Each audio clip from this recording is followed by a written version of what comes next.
Hi, my name is Susanna Taylor Roos, and the title of my action research study is The Effects of Multisensory Reading Instruction on Phonemic Awareness.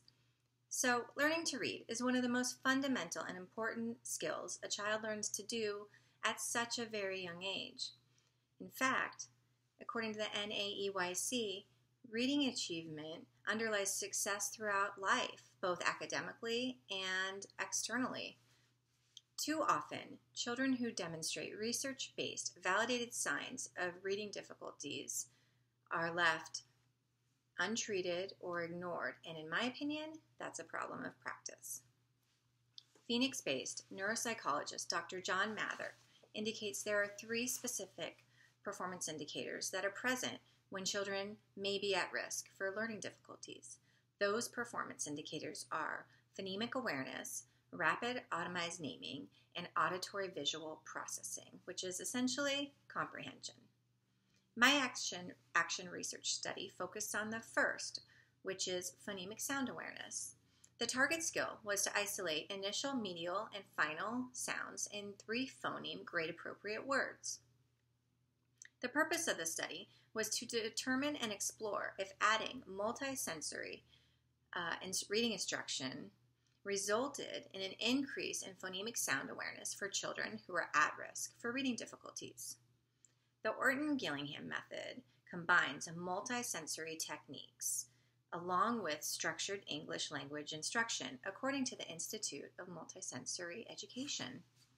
Also, according to them, multisensory instruction merges 3 neurological pathways that are essential for people learning how to read. Those pathways are auditory, visual, and kinesthetic. So, for my action research study, I worked with the kindergarten teachers at the school in which I'm completing my student teaching, and the 4 teachers nominated students that they felt would be good candidates for the study. 5 students were selected. They all are areas of concern for reading achievement and overall had low phonemic awareness skills in formal DIBEL testing scores and also personal observation and teacher assessments. The interventions consisted of 6 sessions. They were held for 20 minutes each at the same time of day, and they followed the same agenda each session.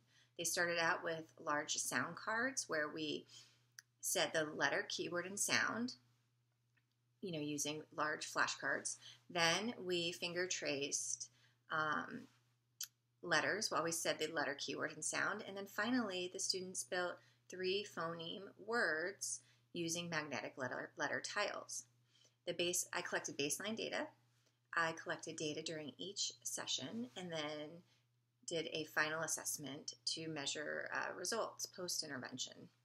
Overall, the results concluded that multisensory instruction, even for 6 sessions at 20 minutes each, resulted in an increase in phonemic awareness skills.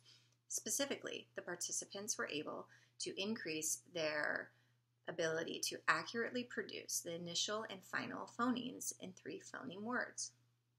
Now, the data also told me that the medial position of the medial phoneme, so the vowel in the middle of the word, was the most difficult for them to isolate.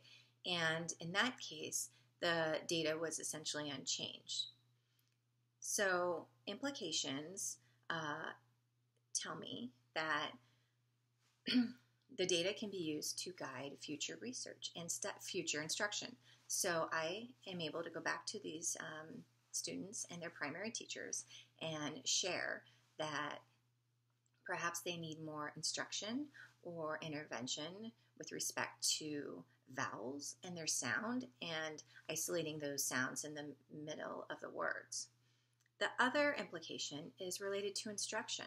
So if teachers were trained and had access to materials and trained in multisensory reading instruction, they would be able to apply these techniques to students in their class that were at risk or even whole group, because according to the Institute of Multisensory Education, multisensory reading instruction benefits all learners, not just those who are at risk for reading difficulties.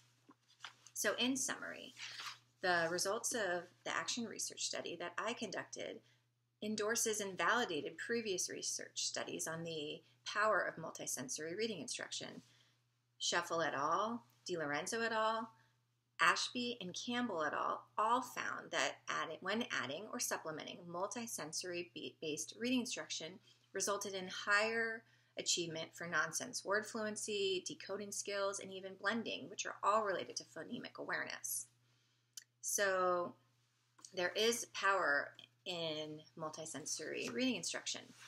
Now, moving into my personal and professional development, I think that I'd like to take this knowledge and passion and continue to explore it. I'd like to become a certified Orton Gillingham or Barton tutor, and so I can help and tutor children who are at risk for reading difficulties. There's no reason why children should walk into a classroom each day or even a new grade level and feel like they're different than their peers, or they're, why am I not reading like so-and-so? There's enough stress on these children, and so my passion is really helping these kids overcome their challenges and teach them in a way that they can access the information and in a way that they learn. So multisensory reading-based instruction is where my passion is. So thank you for this opportunity to explore it and learn more. Thank you.